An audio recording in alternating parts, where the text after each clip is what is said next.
இப்போ எக்ஸாம்பிளுக்கு நம்ம தமிழ்நாடு ஒரு கார் ஷோரூம்னு வச்சுக்கோங்க. அந்த கடைக்கு மக்களாகிய நம்ம தான் ஓனர்ஸ். இப்போ நம்ம கடையில ஏற்கனவே ஒரு மேனேஜர் இருக்காரு. ஆனா அவர் நம்ம நினைச்ச அளவுக்கு நம்மள சாட்டிஸ்ஃபை பண்ணல.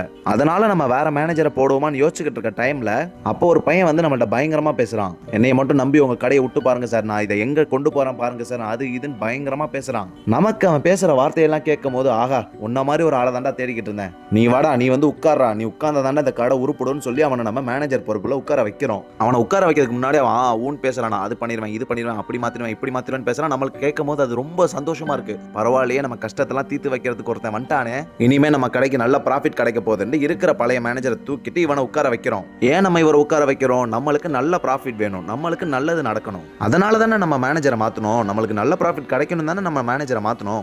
ஆனா இந்த புதுசா வந்த மேனேஜர் கடைக்கு சேர்ந்த 10 நாள்ல என்ன சொல்றான்னா, நம்ம இதுக்கு முன்னாடி வேலைக்கு வச்சிருந்தோம்ல அந்த மேனேஜரை குறை சொல்லிக்கிட்டு உட்கார்ந்திருக்கான். அப்ப நம்ம என்ன சொல்றோம், தம்பி ஏற்கனவே மேனேஜர் கொஞ்சம் நல்லா தான் பார்த்தாரு, அவர் கொஞ்சம் சாட்டிஸ்ஃபைடா இல்ல, அதனால தான் நம்ம ஒன்ன வச்சோம். நீ என்னன்னா இங்க வந்து அவரை குறை சொல்லிக்கிட்டு இருக்க.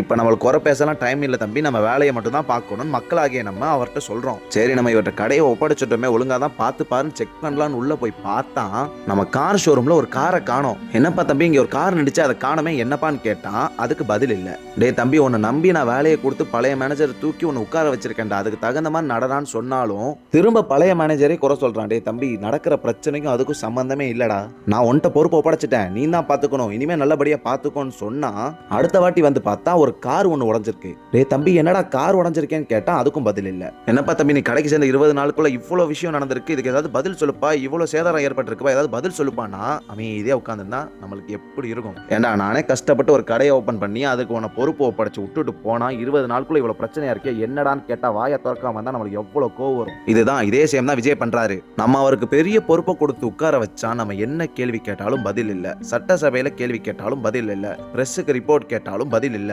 அண்ணே திருவள்ளுவர் காவி பூசிட்டாங்கண்ணே, பதில் சொல்லுங்கன்னா பதில் இல்ல.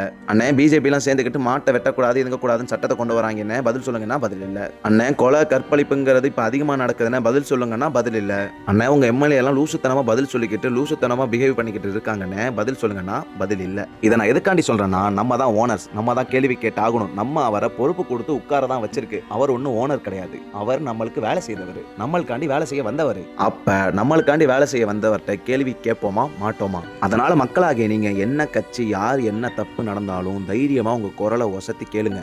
ஏன்னா நீங்க எல்லாம் ஓனர், அவங்க உங்களுக்காண்டி தான் வேலை பார்க்கறாங்க. நீங்க அவங்களுக்கு ஓட்டு போட்டிருக்கீங்க, கரெக்டா வரி பணத்தை கட்டுறீங்க, எல்லாமே கரெக்டா பண்ற நம்ம ஏன் பயப்படணும்? தப்பு பண்ணா கேள்வி கேட்கணும். ஏன்னா நம்ம தான் அவரை பொறுப்புல உட்கார வச்சிருக்கோம்.